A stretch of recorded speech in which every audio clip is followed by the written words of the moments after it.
saya akan menjelaskan kandungan dari Quran surat Al-Baqarah ayat 45 yang bunyinya wasta'inu bis-sabri was-shalah wa innaha lakabiratun illa 'alal khashiin, yang artinya, dan mohonlah pertolongan kepada Allah dengan sabar dan sholat, dan sungguh sholat itu berat kecuali bagi orang-orang yang khusyuk.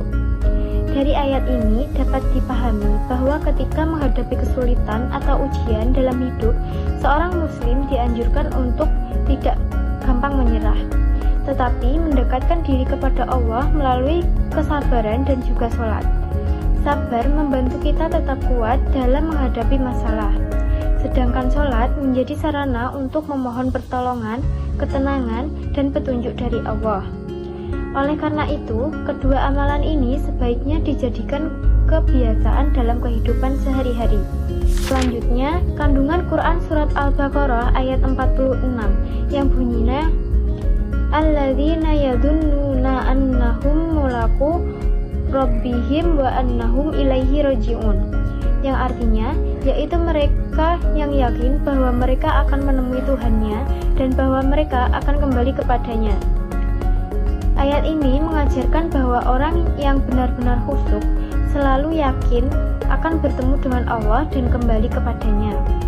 Setelah meninggal dunia, keyakinan tersebut membuat mereka lebih berhati-hati dalam bertindak, menjauhi perbuatan dosa, serta berusaha memperbanyak amal soleh sebagai bekal untuk kehidupan di akhirat.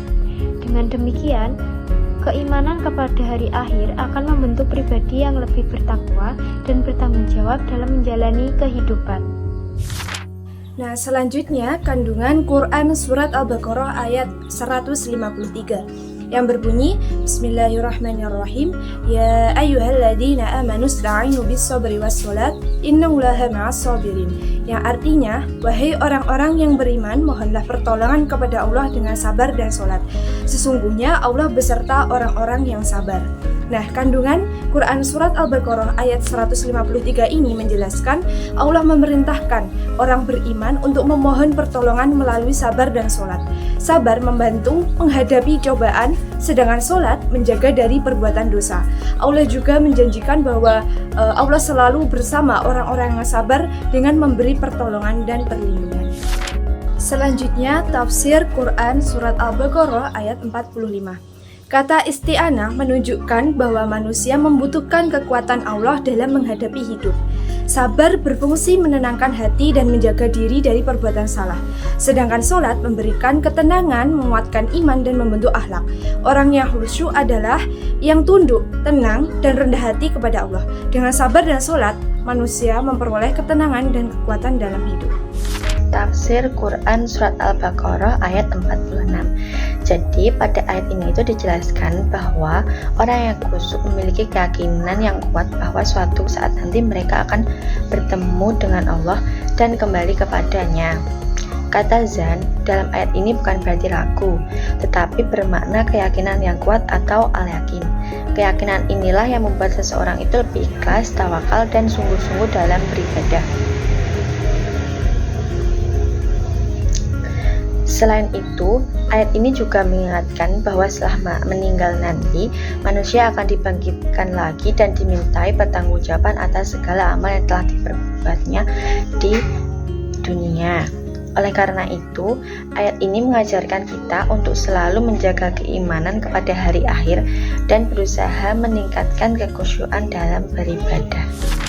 Selanjutnya ada tafsir Quran surat Al-Baqarah ayat 153. Jadi pada ayat ini Allah itu memerintahkan orang-orang yang beriman untuk menjadikan sabar dan sholat sebagai penolong dalam menghadapi berbagai ujian kehidupannya. Sabar di sini bukan berarti hanya menahan diri saat menghadapi musibah, tetapi juga sabar dalam menaati perintah Allah, menjauhi larangannya, dan tetap istiqomah dalam dan berbuat baik. Kemudian Allah juga menegaskan bahwa Dia selalu bersama orang-orang yang sabar. Artinya, orang yang mampu bersabar akan mendapatkan pertolongan. kekuatan, dan bimbingan dari Allah. Jadi, pesan utama dalam ayat ini adalah ketika kita menghadapi kesulitan, jangan mudah putus asa. Dekatkanlah diri kepada Allah melalui sholat dan hadapi setiap ujian dengan kesabaran.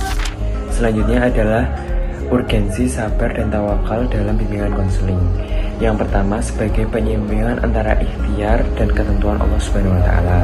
Dan yang kedua yakni membantu mengendalikan emosi dan mengambil keputusan.